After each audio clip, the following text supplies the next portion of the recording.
Hey everybody, it's Brandon Railway here. Bear with the darkness for me if you can. I'm doing this video to show off the lighting and a bunch of stuff I've gotten done on my layout. I got Mount Blessings Railway coming up tomorrow to be able to help me install the Woodland Scenics light system so I can light up a couple of my cars and stuff.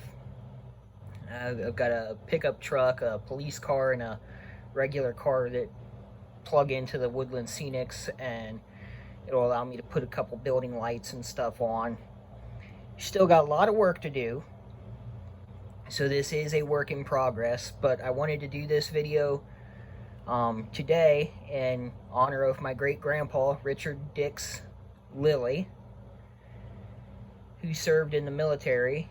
He was over in Okinawa during World War II, towards the end, and really miss him. Really miss him and great-grandma both. In fact, there's their anniversary picture. I can't quite remember how long they were married, but I know it was, I think it's 60 years, 50 or 60, but they were married a very long time. And I greatly miss him, and him and great-grandma are the reason I got into model railroading, as I will show you here in a minute. But as you can see, my traffic lights now work. I got them hooked up, and there's a 10 programming controller that it's got 10 different functions. One of the traffic lights that faces the front, it doesn't have green on it, so I emailed the company to see if I can get a replacement. Didn't know until now that I couldn't get the green to work on that, but as you can see, the other three have green, yellow, and red. My crossing lights work. My two little block signals back there work. And at the flip of a switch, I can change the colors. It doesn't actually work off of the switches on the track. It just works off of a little switch on a remote. I'll show you close to what the remote is here in a minute. The crossing lights work on a toggle switch as well. I got a bunch of trees to replant at my property. You can see I got my fencing put in. I need to do a little more work on the front of that property yet. And then I got my push button moved for my fire trucks. Let's see if I can find it here. I guess not. So I'm gonna have to look under the layout to find it, because I know I got it moved closer to the back for now. And I'm gonna actually have to get down on a knee, so pardon the shakiness and everything here, because I'm gonna have to actually look. There it is. There we go. Got my fire trucks repositioned for the crash scene here. And eventually that house will catch fire. And then I can reposition the fire trucks for that. That way they're not always in the same spot all the time. I can reposition them and everything. I'm gonna make caps for where I have to drill to put the wires down through. That way it just looks like a manhole, and that way I can reposition them and stuff, and it doesn't look bad, and I can create different little scenes and everything on here. The reason I did it this way was so the pumper that faces the front of the layout, you can see its back lights and everything, tail lights and all that. And then the ladder truck that is facing the other way is showing off the front with all the extra lights and stuff that are on it. So you get a good idea as for what both trucks look like front and back. So anyhow, for the reasoning behind me getting into model railroading, like I said, my great-grandma and grandpa, I'll go ahead. This is not the engine I got from them. The engine I got from them no longer runs. So it's a display piece that I'm gonna make a nice little display case for it at some point. I got some work to do here, so the train might bump just a bit. And let's see. Momentum off.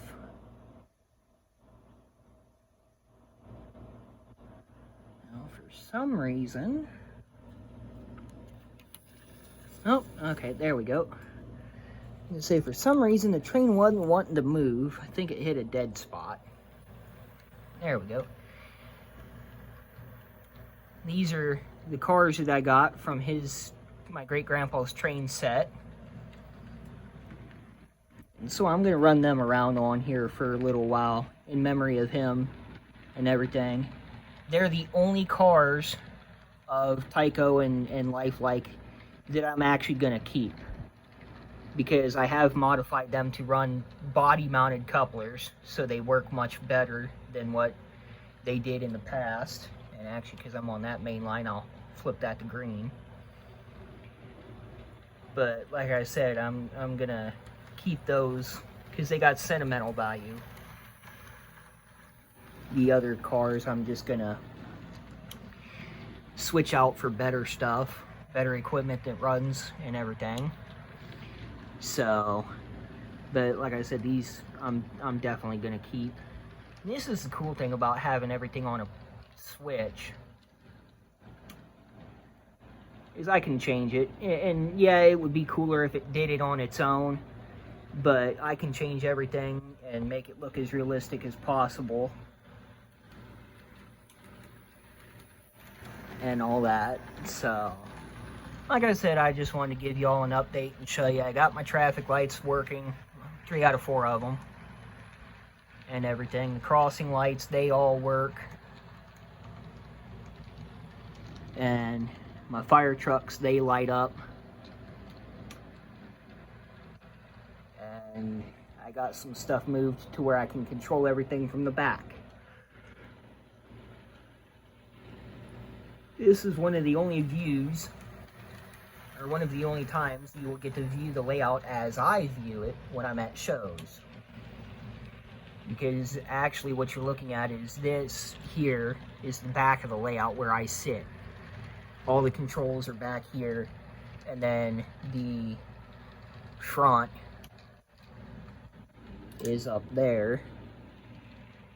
I'll go ahead and pull the train to a stop up here and give you guys a little dive under the layout and show you.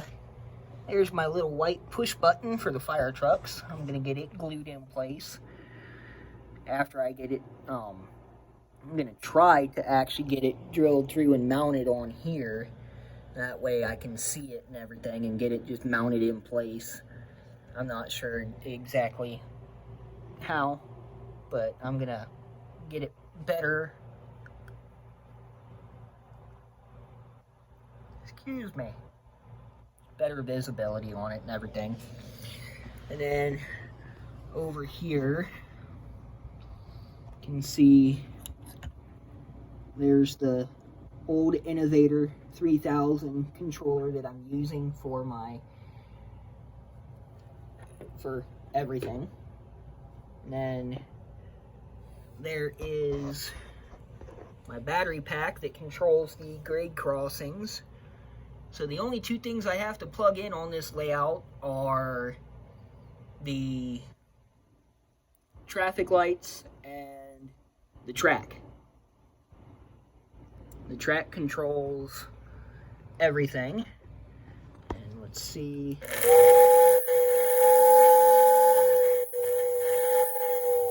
I even got an O-gauge horn or whistle that I put on here, just so it's nice and loud. The old whistles that I had just weren't loud enough for at the shows and stuff. So a little bit of a rat's nest under there for now, but at some point it's going to get cleaned up and looking nicer. Of course, nobody's going to see it at the shows. Anyhow, like I said, that's what I've got done on the layout. can see I did modify this engine. I gave it some better lighting so the marker lights actually do light up. They're not green and red as I would like them to be, but they do light up. That's all that matters to me. Oh, I have not fixed the caboose yet to make it body mounted couplers, but anyhow,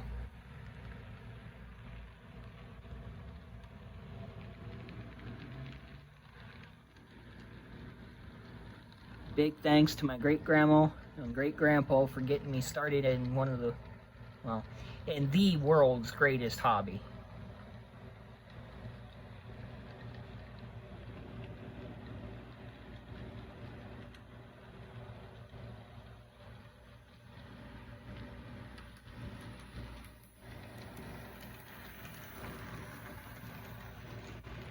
And for now, this is Brandon Railway, signing off.